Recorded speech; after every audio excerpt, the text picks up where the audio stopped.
ทูที่นี่สวยหัวหักหางหัก หน้างอคอหัก หน้า นะ งอ ปลาทูออริจินอล ปลาทูดูเป็นเส้นเลือดใหญ่ของสมุทรสงครามเนาะ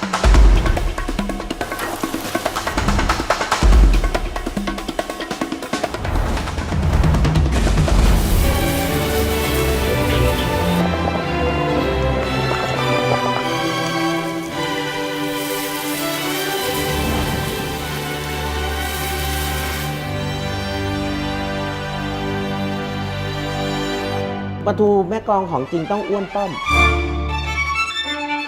ถ้าไปตลาดจะได้ยินว่า อันนี้ปลาทูบ้านเรานะคะ แล้วเขามีความภูมิใจในปลาทูเขาแบบงงอ่ะ ปลาทูบ้านเรา เขาชินปากนะปลาบ้านเราปลาบ้านเรา ปลาบ้านเราอะ ของบ้านเราเหรอแค่ไหนคะแท้ค่ะแท้ ปลาแม่กลอง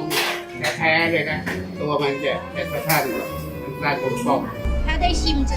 บอกตัวเองได้ทันทีเลยว่าผมแตกต่าง เขาบอกว่าปลาทูแม่กลองทอดแล้วท้องจะไม่แตก ถ้าเป็นปลาทูแม่กลองท้องมันจะไม่แตกเหรอคะ ไม่แท้ ว่าทำไมอะคะเนี่ย ไม่ทราบเลย ท้องมองดูนิ่มๆแต่มันไม่แตก ปลาทูแม่กลองแล้วเนื้อเขาจะมันแล้วท้องเขาหนาเป็นปลาที่สมมติพอต้มปุ๊บเนี่ยท้องเขาจะแตกเห็นไหมขี้โครงออกพอกินไปแล้วมันไม่มันเต็มร้อยอะพูดง่ายๆแต่ถ้าเขาท้องหนาๆนั่นนะโอ้โหมันอร่อย มันอาจจะมีความหยุ่นความเป็นความมัน นิ่มปลาทู แล้ว ต้อง เนื้อ ตัว มัน นิ่ มั ม น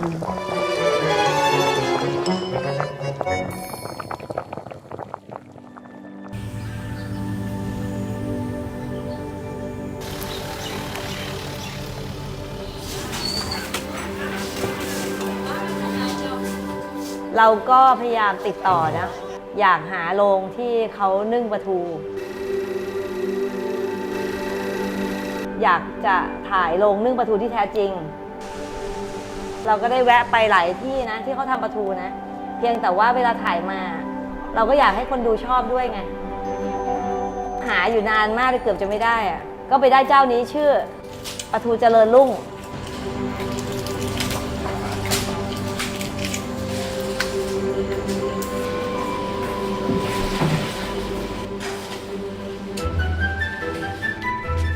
แม่สวัสดีค่ะ สวัสดีครับ จริงๆ โรงปลาทูมันไม่ได้สวยแบบ มันเหมือนเป็นจริงๆ เป็นพื้นที่โล่งนะ แต่สิ่งที่สวยที่สุดในโรงปลาทูคือเตา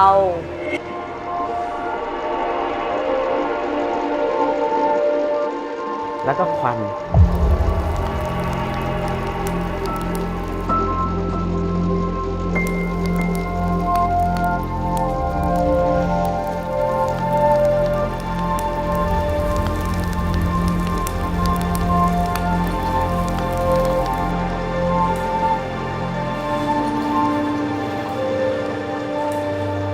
แต่เตาเขาใหญ่มากเลยนะ อืม ไม่ใช่เตานึ่งปกติ ถ้าเราเห็นบางที่อ่ะอาจจะเป็นซึ้ง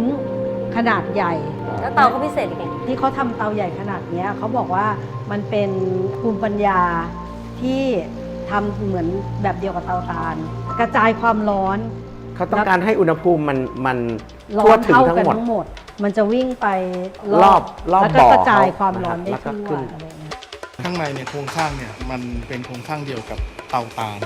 ก็คือมันใช้หลักอากาศ หลักการเดียวกัน ใช่ครับหลักอากาศก็คือความเย็นวิ่งจากด้านล่าง มันจะดูดวิ่งขึ้นข้างบนมันทำให้ข้างในเนี่ยมันจะมีความร้อนอยู่ตลอดเวลา แล้วทำไมต้องมีสารรอบเตาเลยสวย เนื่องจากมันเป็นปูนใช่ไหมครับแล้วเมื่อก่อนมันคงไม่ได้ใช้เหล็กเส้น ก็คงใช้ตัวไม้ไผ่เนี่ยมาทำเป็นโครง เพื่อที่จะเอาปูนก่อขึ้นเป็นเตาได้นะฮะ ซึ่งก็ไม่เคยเห็นอืม สวย สวยมากๆอืม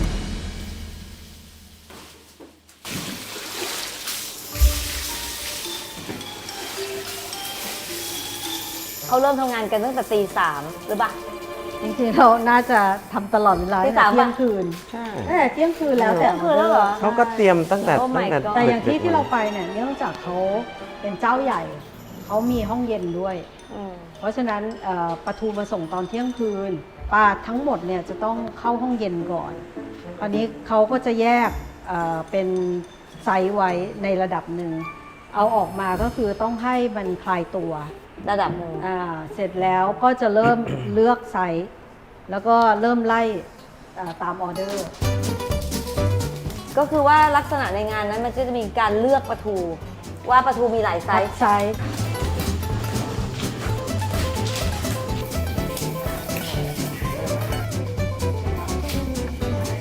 เขามีช่องให้สแตนเลสเขาเนาะ สไลเดอร์ 3 ล็อก ไม่ได้เลือกโดยใช้สไลเดอร์นี้นะ เลือกโดย โดย ผิว คุณ สัมผัส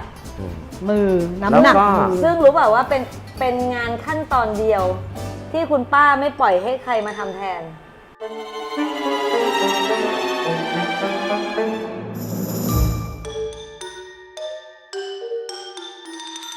แล้วในโรงงานนี้นอกจากแม่แยกได้แล้วใครแยกได้อีก ยังไม่มี แม่ทำเองทุกวัน ไม่เคยปล่อยลูน้องเลยค่ะ คือไม่ แยกปลาสำคัญสุด ใช่ค่ะหนึ่งถ้าปลาเนี่ยไซส์ไม่มาตรฐานเนี่ยเราส่งตรงไปให้ลูกค้าเนี่ย เขาจะรู้ ปัญหาแรกแหละ เขารู้ใช่ไหม ใช่ค่ะ ป้าบอกว่ามือจะบอกว่าน้ำหนักมันต่างกันเพราะฉะนั้นสไลเดอร์ไปตามช่อง บางทีดูขนาดตัวก็ไม่ได้นะครับเพราะว่ามันอาศัยว่าขนาดตัวนี้น้ำหนักต้องประมาณนี้ แยกไซส์ก็คือว่าจะดูว่าน้ำหนักตัวปลา มันต้องไปท่าไหนได้ ถ้าเรายกอย่างเงี้ยเราจะรู้ค่ะ เราก็จะแยกไซส์ออกไป ให้มันเป็นไซส์ราคา 25 บาท ราคา 20 บาท ราคา 15 บาท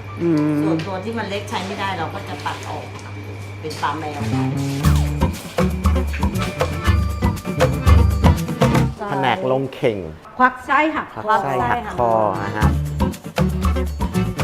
เวลาเขาหักคอมันเป็นศิลปะนะ เขาบอกว่าถ้าเกิดว่าตอนหักคอหักไม่ดีเนี่ยมันทะลุนะ หักคอเสร็จแล้วหักหางอีก เพื่อให้กลมลงในเข่งได้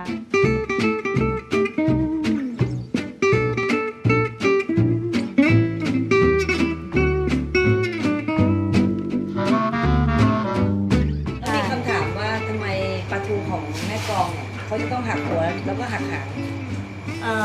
ถามว่าทำไมมันเป็นเอกลักษณ์เนาะ ถ้าถามว่าไม่หักหัวก็ได้นี่ใช่ไหมคะ แต่ถ้าพอหักหัวแล้วมันเป็นปลาทูหน้างอคอหักแล้วมันสวยอะมันอยู่ในเข่งเนี่ยค่ะ มีเฉพาะที่นี่ทำนะ ใช่ค่ะ แต่ถ้าไปทางอื่นเขาก็หักหัวนะ เรียนแบบ เรียงแบบ แต่ว่าถามว่าถ้าจะเอาแบบให้นั่นเลยอะแม่กองเรียงแล้วลงเข่ง ลงสวย เป็นทักษะใช่ไหม ใช่ใช่ค่ะ บางคนหักไปแล้ว แต่ถ้า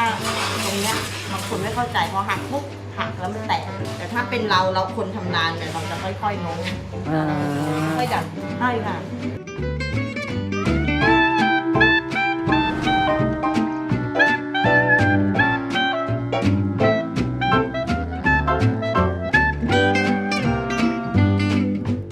แล้วเขาก็เอาไปลงใส่ ต้ม เขาเรียกอะไร เตา เตา เขาก็เอาไปลงเรียงไว้ก่อน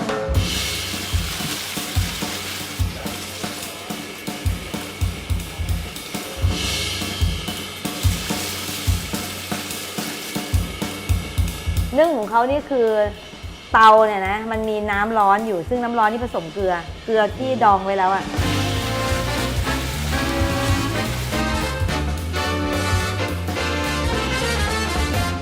แล้วมันก็เดือดเขาก็เอาเตาเนี่ยลงไป แล้วเขาก็นับกี่นาทีแล้วก็เอาขึ้น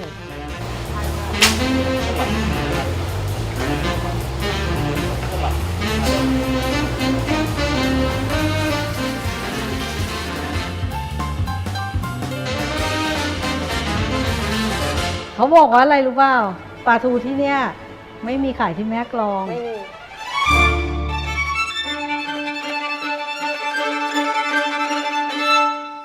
เราตกใจเลยว่าอ้าวยังไงเนี่ย คนที่อื่นเขามารับไปทั้งหมด แล้วก็ไปหยอดให้ตามร้านที่ใช้ปลาทู โดยการกินบางๆ กิน3 บาท ขายทุกที่ทั่วไทยตามออเดอร์ อันนี้คือทำตามออเดอร์ไหม ทำต่อออเดอร์ครับ ไม่มีลงขายที่แม่กลองเลย ไม่มีเลยครับ เคยมีแบบคนที่เขารับเรา ไปขายอีกที ไปขายในแม่กลองก็มีก็เมื่อก่อนก็ขายตลาดน้ำอะไรเงี้ยก็มีแต่ว่าด้วยภาวะมันซบเซาเขาก็ไม่ได้รับเรา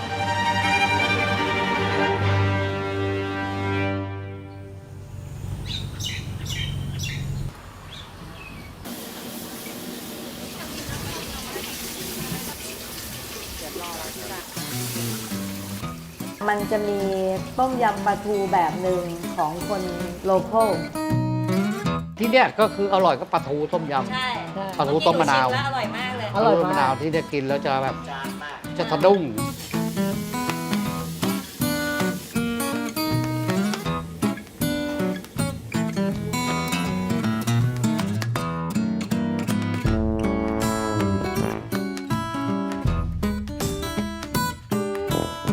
เขาบอกว่าต้มยำปลาทูของแม่กลองเนี่ยต้องไม่ใส่ตะไคร้ต้องไม่ใส่ใบมะกรูด ไม่ใส่เครื่องต้มยำเลย ใช่แล้วต้องมาปรุงนอกหม้อ แล้วที่เขาทำได้เนี่ยคือเขาเอาปลาไปต้มก่อน แล้วช้อนฟองออกเพราะฉะนั้นมันจะไม่คาวนั้นถ้าปลาไม่คาวเมื่อไหร่เนี่ยตะไคร้ใบมะกรูดมันไม่ต้องการอยู่แล้วไม่ได้จำเป็นพอเสร็จแล้วค่อยๆตั้งน้ำซุปแล้วก็ปรุงอยู่ตรงนั้น แล้วก็ค่อยเอาปลาที่เขาต้มเสร็จเนี่ยเอาไปใส่ ทุกร้าน คล้ายกัน ห มา ต ก เหมือนกันเลย คล้ายกันมาก เห แล้ว มือน ก็ เป็นอาหารประจำถิ่น ไอ้ตัวที่ต้องเป็นเด่นแล้วก็คือพริกขี้หนูกับตัวมะนาว โขลกพริกส พริก ด สดๆเลย นี่ก็ทำใหม่ ซึ่งก็หอมเลยลงไป กลิ่นมันจะมาชัดเจนขึ้นพริกก็เหมือนกันนะ อือฮึ พริกที่ตำสดเนี่ย ตำสด ความ หอม ความฉุนเนี่ย ความ มันจะ หอมของพริก มันจะชัดเจน ๆ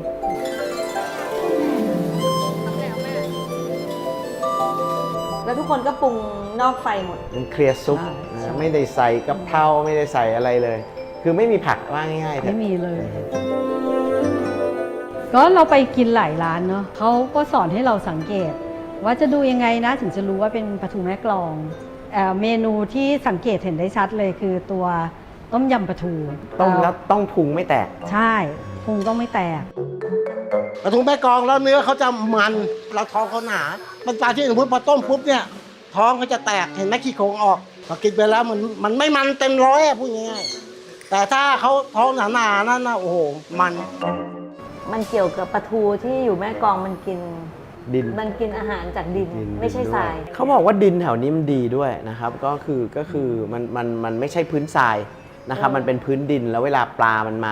มาหาอาหารเนี่ยมันได้กินพวกสารอาหารจากดินด้วย ปลาเนี่ยมันอยู่ที่ดินกับที่ทรายทะเลแม่กลองซิกนี่มันเป็นดินหมด แต่ปลาซี่พอเลยชามนี่เสร็จแล้ว มันเป็นปลาทรายแต่มันจะเป็นดอนทรายเนี่ยถามลุงรู้ได้ไงก็ลุงต้องเป็นไต่เรือแล้วเป็นคนดำน้ำแม่น้ำผู้ถึงได้รู้พื้นที่มหาชัยแม่กลองแถวเนี้ยโบราณเขาคุยกันว่าดินมันดี พอเข้ามากินดินปุ๊บมันจะสมบูรณ์แล้วมันเนื้อมันจะหวาน คือพอดีเรามาถ่ายช่วงเดือนเมษาเนาะ เพราะฉะนั้นเกือบจะ100%ทุกคนหันมาพูดกับเรานะ ทั้งร้านอาหารทั้งตลาดที่ต่างๆเนี่ยเขาก็จะบอกว่าไม่ใช่ปลาทูบ้านเรา เวลาเนี้ยปลาทูบ้านแม่กลองไม่มีกินอย่าไปเชื่อใครคนนี้ นี่ต้องใช้ปลาทูอินเดียนะ แล้วแต่ละที่ก็มีความสเปซิฟิกด้วยว่าตัวเองจะใช้ปลาทู second choice เนี่ยจากที่ไหน ที่เราไปดูเขานึ่งปลาทูอะเขาใช้ปลาทูจากที่ไหนนะ อินเดีย อินเดีย แล้วก็ที่เราเดินตรงตลาดปลานะครับก็จะเห็นติดในตรงข้างกล่องเลยติดว่าบาเลน บาเลน นะครับก็น่าจะมาจากโซน ปา นั้นแหละ กีก็มีนะ ปากีก็มี ปลานอกมาจากที่ไหนเลย โอมาน โอมานเหรอ ส่วนใหญ่ ปากี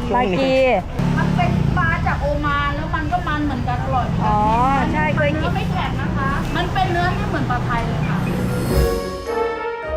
ปลาทูส่วนใหญ่ตอนเนี้ยเป็นปลาทูนอก เป็นปลาทูอินเดีย เป็นปลาทูอินโด มันมาจากหลายๆที่อ่ะแต่ถ้าไม่เอาปลาพวกนี้มาทดแทนก็ไม่มีปลากิน เอาง่ายๆเลยเอาง่ายๆ ซึ่งก็เป็นข้อดีอย่างหนึ่งนะที่แบบเวลาเราไปอ่ะแล้วเขาบอกเราจริงๆ ว่าหน้าเนี้ยมันไม่ใช่หน้าปลาทูแม่กลองคือมันไม่มีซึ่งถ้าเราอยากกินเราต้องมาช่วง หน้าหนาว หน้าหนาวช่วงปลายปี พฤศจิกาธันวามกรา ซึ่งช่วงนั้นอ่ะเป็นแบบที่นี่ก็มีเทศกาลงานปลาทู อือฮึ แล้วมันเป็นหน้ามันเพราะฉะนั้นหน้าเนี้ยเราก็จะได้กินปลาทูคนละหน้าน้ำ แต่ปลาทูโป๊ะโดยตรงอ่ะพฤศจิกาธันวา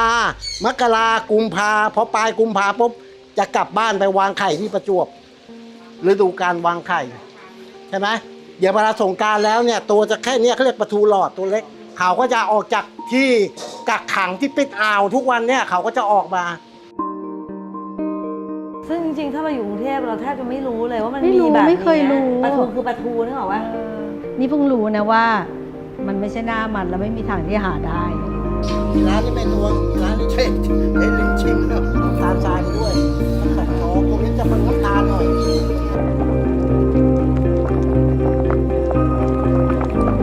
ได้ไหมเราได้ปุ๊บเราก็ไปเทใส่หม้อจะเป็นเลยนะอร่อยไหมนะได้ไหม แล้วมีเมนูอะไรอีกนะที่อร่อย ที่เอาปลาทูไปทำ ซาเตียะก็ปลาทูบางคนเขาเรียกปลาทูซาเตียะว่าปลาทูต้มหวาน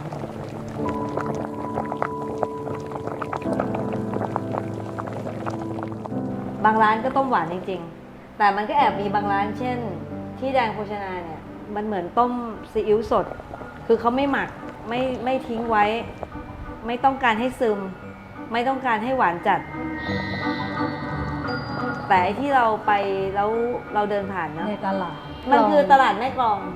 คือเราเดินผ่านร้านหนึ่งแล้วมันมีกระมังสเตนเลสตั้งไว้อยู่หน้าร้าน แล้วเราก็มองอุ้ยสีถูกต้อง ก็ไปขอเขาชิม แล้วเขาก็บอกของเขาเนี่ยต้ม คิดว่าน่าจะทุกคนป่ะต้มใส่ขิงกับสับปะรด หลักๆก็คือเป็นปลาทูสด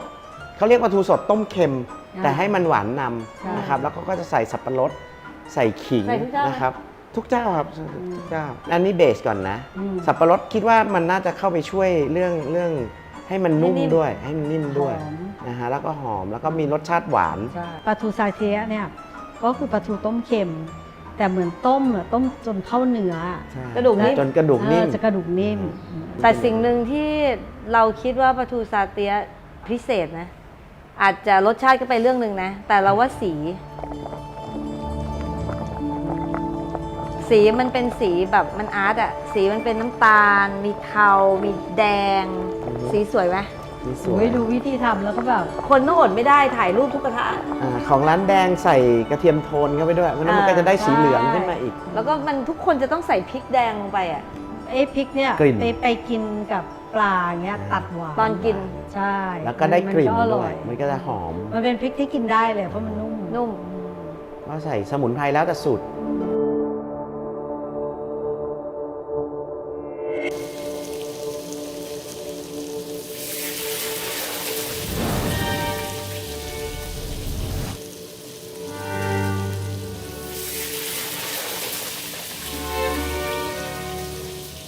ที่นี่เขาไม่กินปลาทูทอดกับน้ำพริกปลาทูนะเราต้องกินปลาทูทอดกับอย่างอื่นเนาะ มีนะเห็นเหมือนกัน แต่แบบจะบดบัง มันไม่เด่ง ไม่ใช่นางเอก ไม่ใช่ของ ทั้งที่ คู่ กะปิก็เป็นของที่นี่นะ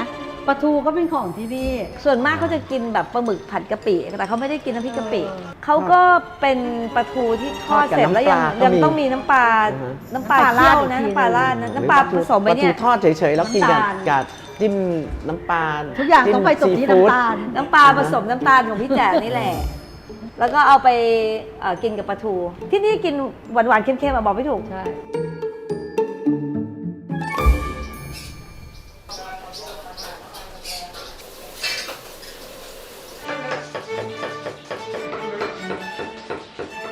ตัดก็เนี่ยโอ้โหดูที่เนี่ย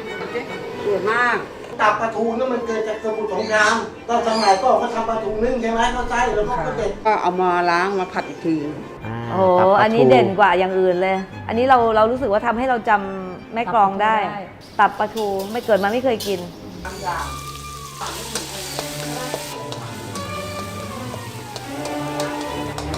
แต่พอไปที่โรงนึ่งปลาทูแล้วเราถึงได้รู้ว่า อ๋อ นี่แหละมันเป็นบายโปรดักต์ของการที่จะนึ่งปลาทู มันเคลียร์ออกอะ เราก็เอาออกมาเพราะ1ตัวก็คือมีแค่1ตับ ใช่อันนี้แค่ โอ้ เนี้ ยแล้วเราผัดตับ หนึ่ง จานหนึ่ง จาน ใช้เป็น100 อันน่ะก็ต้องปลาทู100 ตัวอยู่ในนั้น แล้วมัน เอะ คงคาว พี่คิดว่าเขาก็ใส่ขิง ใส่ขิงไปดับ แล้วผัดอร่อยเชียวนะ ไป ก็ใน บ ตลาดเวลาก ลิ่น เขาขายอ่ะเขาใส่ทั้งขิงทั้งใบมะกรูดไว้ในถุงเวลาขายเลย เหมือนให้รู้ว่าผัดต้องผัดแบบนี้อะไรอย่างเงี้ย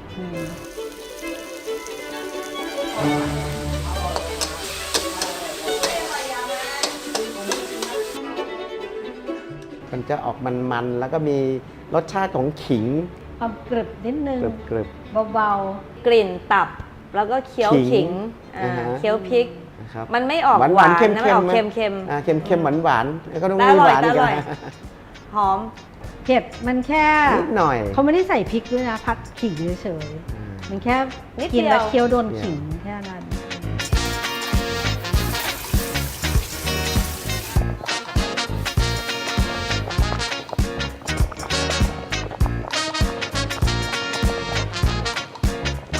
แล้วเขาก็ค่อนข้างคนโลคอลเนี่ยเขาก็จะต้องมีความภูมิใจในความเป็นปลาทูแม่กลองอะ อืม นะทุกร้านทุกร้าน ทุกร้าน เวลาถามว่าเมนูที่ต้องกินคือเมนูไหน ปลาทู ปลาทู5 รายการรวด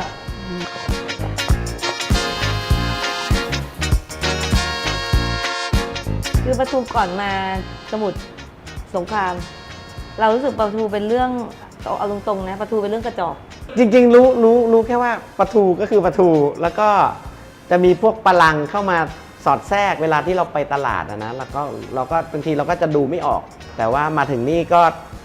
ได้ถามมาแล้วว่าตกลงเนี่ยปลาทูแม่กลองเนี่ยลักษณะเป็นยังไงจะต้องดูยังไงนะครับถามทุกครั้งที่เจอในตลาดก็เหมือนกันจะดูยังไงอะไรนะเขาก็สอนก็จะต้องตัวอ้วนป้อมสั้นนะครับอันนั้นคือปลาทูแม่กลองนะครับ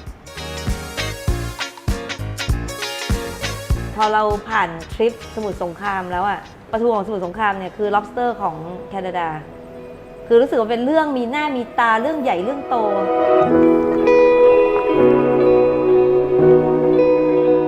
ถ้าอยู่กรุงเทพใช่ป่ะการกินปลาทูนี่มันเหมือนเป็นเรื่องเล็กอะแต่ทำไมเวลามาแม่กลองอะทุกคนแบบ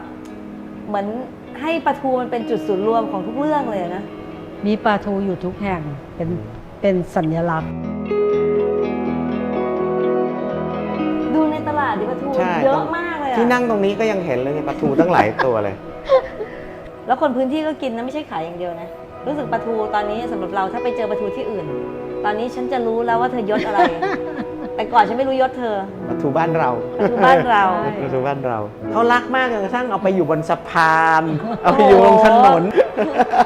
สะพานนั้นน่ะ ตอนแรกนึกว่าเซิร์ฟบอร์ด ที่เราคิดว่าเซิร์ฟบอร์ด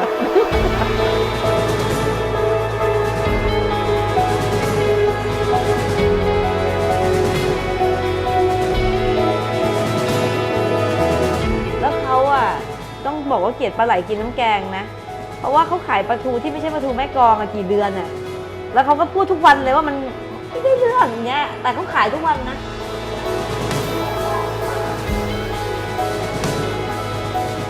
แต่ความต่างของตลาดกับร้านอาหารจะชัดเจน ตลาดจะบอกปลาทูแม่กลอง แต่ว่าร้านอาหารจะบอกว่า อันนี้ไม่ใช่นะ ถ้าเราไม่ได้มาแบบนี้เนี่ยเราจะไม่มีทางรู้เลยอะว่าแบบอ๋อมันต้องรู้ขนาดนี้ใช่ไหมว่าปลาทูต้องกินเมื่อไหร่กินหน้าไหน ไม่ต้องบอกว่า แล้วที่ ถ้า กินอยู่ทุกวันนี้ว่ายน้ำมาจากทะเลไหน ถ้าเราไม่ได้มาทริปแบบนี้เราจะสัมผัสไม่ได้ถึงความภูมิใจของคนพื้นที่ ซึ่งก็ดีนะ เพราะว่าคนรับได้ก็กิน แล้วก็ถามว่าปลาทูจากหน้าน้ำอื่น ถ้าเป็นปลาทูก็ไม่ได้แย่ขนาดนั้น เพียงแต่ว่าถ้าถามว่ามันใช่ปลาทูแม่กลองไหมไม่ใช่ แต่ต้องย้อนกลับไปที่คนกินนะ หลังจากดูซีซั่นนี้อะเราควรจะรู้ว่าพอมันไม่ใช่หน้าหนาวอ่ะ อย่าคาดคั้น ให้คิดว่ามันคือปลาทูที่เราเลือกกินเองแล้วอ่ะมันจะอร่อยประมาณนี้ แล้วถ้าอยากกินปลาทูที่มันเด็ดๆอ่ะให้มันกินหน้าหนาว นั่นก็เหมือนผลไม้เนาะ ใช่อย่าฝืนอย่าฝืน กินอาหารตามฤดูกาลก็เป็นของที่เขาอยู่คู่กันมาเนาะ